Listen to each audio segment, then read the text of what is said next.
দিদা কি আমাকে নাইটি পরা কে বারণ করে, বাধা দেয় বা কে আটকায়? নাইটি পরতে কেউ বারণ করেনি। আমাদের আনাচে কানাচে যদি এইরকম স্যান্ডি সাহা যদি ব্যাঙাচির মতো যদি ঘুরে বেড়ায়, এবার একটু ইমাজিন করতে বলছি তার পরিবেশটা কীরকম হবে।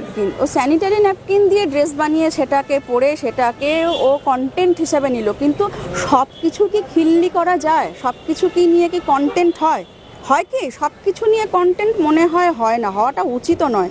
এইবার স্যানিটারি ন্যাপকিনটা হচ্ছে মেয়েদের একটা সম্মান, সম্ভ্রম, লজ্জা, সমস্ত কিছু, অনেক কিছু সম্মানের সঙ্গে, যা কিছুই হোক সম্মানের সঙ্গে। আর প্রত্যেক মেয়েরাই এটা, আগেকার দিনে মেয়েরা হয়তো লজ্জাবোধ করতো, কিন্তু এখনকার দিনে মেয়েরা এটাকে নিয়ে লজ্জাবোধ করে না, এটাকে এরা সম্মানের সঙ্গে ব্যবহার করে এবং একটা বিশেষ পারপাসে ব্যবহার করে, সম্ভ্রমের সঙ্গে ব্যবহার করে।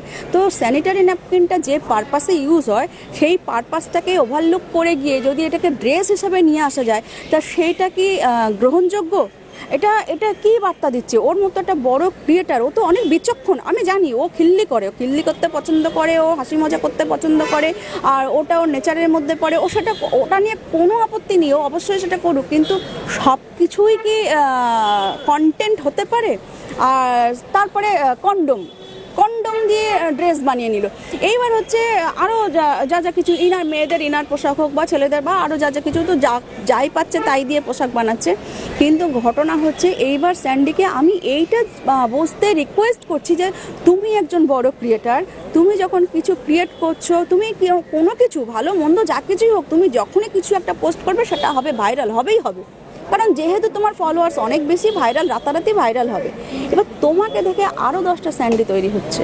এবার আমাদের আনাচে কানাচে যদি এইরকম স্যান্ডি সাহা যদি ব্যাঙাচির মতো যদি ঘুরে বেড়ায়, এবার একটু ইমাজিন করতে বলছি তার পরিবেশটা কীরকম হবে।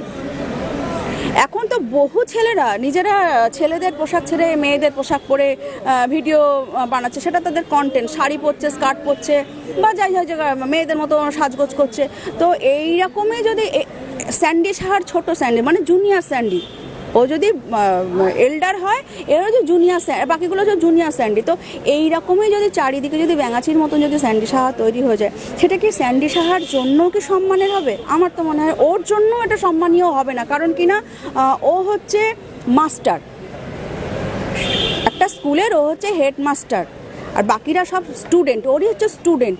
এবার ওর সেই আমাকে তুমি তো একটা জায়গা তৈরি করে ফেলেছো, এমন তো নয় যে তুমি এখন তুমি নতুন এই প্ল্যাটফর্ম থেকে তোমাকে উঠতে হচ্ছে, তোমাকে যেন তেন প্রকারে এটা ওটা করে তোমাকে ফলোয়ার্স বাড়াতে হবে, তা তো নয়। তুমি তো একটা জায়গা করে ফেলেছো। এবার প্রত্যেক মানুষেরই কিন্তু যখন সে একটা জায়গায় অ্যাচিভ করে ফেলে, তার কিন্তু একটা রেসপন্সিবিলিটিও তৈরি হয়ে যায় পাশাপাশি। ও তো একটা জায়গায় অ্যাচিভ করে ফেলেছে, সেটা নিয়ে তো কোনো দ্বিমত নেই, কেউ তো দ্বিমত করছে না ওটাতে, কিন্তু সঙ্গে সঙ্গে ওর যে নিজস্ব একটা রেসপন্সিবিলিটি থাকা উচিত সোসাইটির জন্য, ও সেই জায়গা থেকে কোথাও যেন নিজেকে হয়তো মাতাল হয়ে যাচ্ছে বা যাই হোক না কেন, বা ওইটা নিয়ে হয়তো কখনো ভাবেনি বা ভাবাটা উচিত বলেও হয়তো সেটা মনে করেনি। আমার কিন্তু সেই জায়গা থেকে ওকে এই মেসেজটা দেওয়ার, ওর প্রতি আমার কিন্তু কোনো রাগ অভিমান তা কিন্তু নয়, কিন্তু সামান্য একটা কথা বোঝার থেকে বড় অবুঝের মতো সেই ছোট বায়নার মতন বায়না করা আর কি। দিদা কি আমাকে নাইটি পরা কে বারণ করে, বাধা দেয় বা কে আটকায়? নাইটি পরতে কেউ বারণ করেনি, নাইটি বৌদি হিসেবে প্রমোট করতে আপত্তি জানানো হয়েছে। কারণ কিনা আমাদের মা বোনেদের এইভাবে রাস্তায় নিয়ে আসা, রাস্তায় নামিয়ে দেওয়াটা, এটা তুমি করতে পারো না, সে তুমি যত বড় ক্রিয়েটারই হও না কেন। কারণ স্যানিটারি ন্যাপকিনই হোক আর নাইটি হোক, যেটাই হোক না কেন, এটা তুমি করতে পারো না।